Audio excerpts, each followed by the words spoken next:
most of the other religions besides Islam, they consider the woman as an instrument of the devil. But the Quran refers to the woman as a muhsana. Muhsana in Arabic means a fortress against the devil. Because a pious woman who's on the straight path, she prevents the husband from deviating and going on the wrong track and keeps him on the Siratul Mustaqim. Therefore, she's called as muhsana, a fortress against the devil. The Quran in Surah Nisa, chapter number 4, verse number 21, refers to marriage, to nikah, as a sacred covenant. It's a sacred covenant, a sacred contract between the husband and wife. The Quran says in Surah Rum, chapter number 30, verse number 21, that we have created for you mates from amongst yourselves, so that you may live with them in tranquility, and He has put love and mercy between your hearts. The beloved Prophet Muhammad, he said, it's mentioned in Sahih Bukhari, volume number 7, in the book of Nikah, chapter number 3, hadith number 5066. The beloved Prophet said, "O young people, whoever has the means to get married should get married." The beloved Prophet also said, there is no monasticism in Islam. And the Prophet said, anyone who marries, he completes half his deen. Once during question and answer time, there was a person who asked me, that does it mean that if I marry twice, will I complete my full deen? What did the Prophet mean when he said that marriage completes half your deen? Marriage prevents you from promiscuity, from fornication, from homosexuality. Only if you marry do you have an opportunity to be a husband or a wife.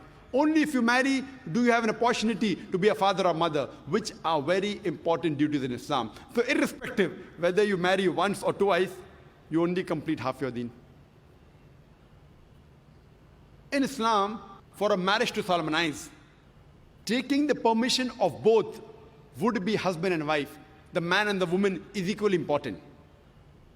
The Quran says in Surah Nisa, chapter number 4, verse number 19, do not inherit the woman against their wishes.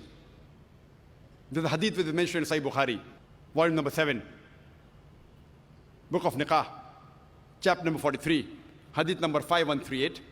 A lady by the name of Khansa bint Khadim al-Ansariya, she approached the Prophet and said that my father has married me to a person against my wishes.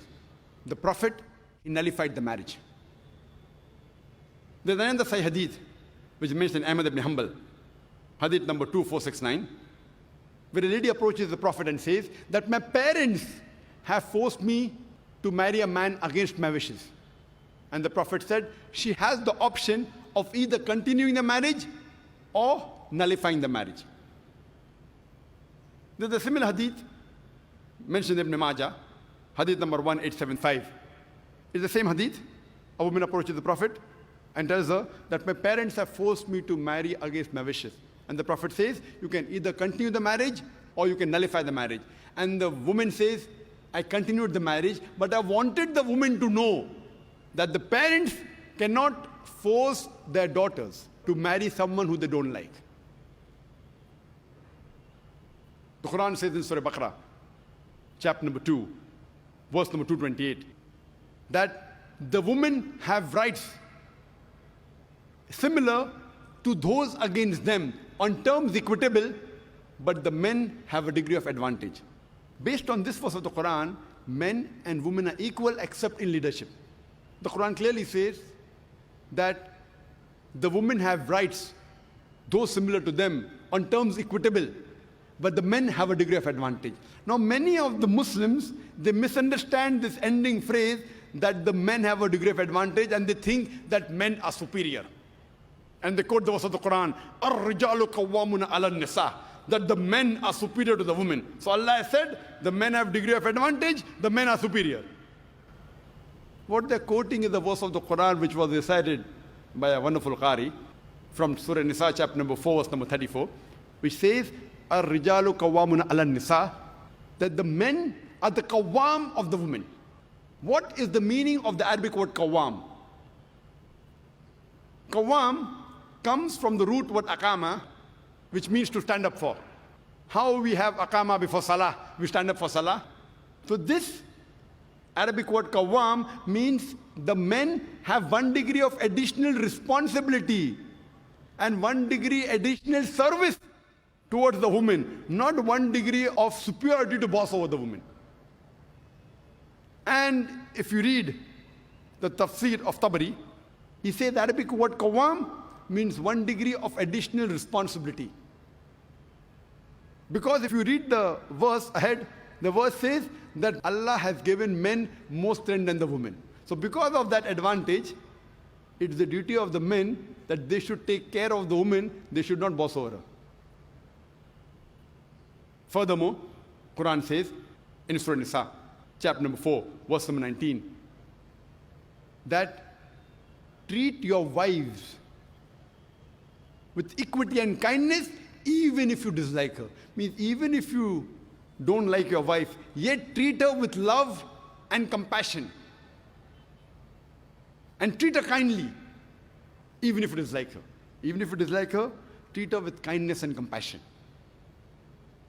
And in Islam, we do not consider calling the women as housewives. Housewives. You know, housewife, if you analyze, means she's married to the house. In Islam, we don't consider our women, they're married to the house, to be called housewives. You know, in English we have, what is their profession? Housewife. We in Islam prefer calling the women as homemakers because they make the home, they build the home. So inshallah, I believe that the ladies from now onwards, when they have to fill any form, instead of writing the profession, if they are not to write housewife, that's the English terminology. They are marrying you to your house. Prefer mentioning homemaker, because the woman builds the home, they make the home. And in Islam, a woman is not married to a master to be treated like a slave. She is married to an equal, and the role is that of partnership. And Quran gives a very good phrase in Surah Baqarah, chapter number 2, verse number 187, where Almighty God says, Hunna libasul lakum wa antum libasul lahunna. That they are your garments and you are the garments. That means your wives are your garments and you are the garments of your wives.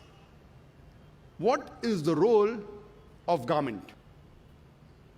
The role of the garments is to beautify, to conceal, to protect. The husband and wife, they conceal each other's faults. They beautify each other. They help each other.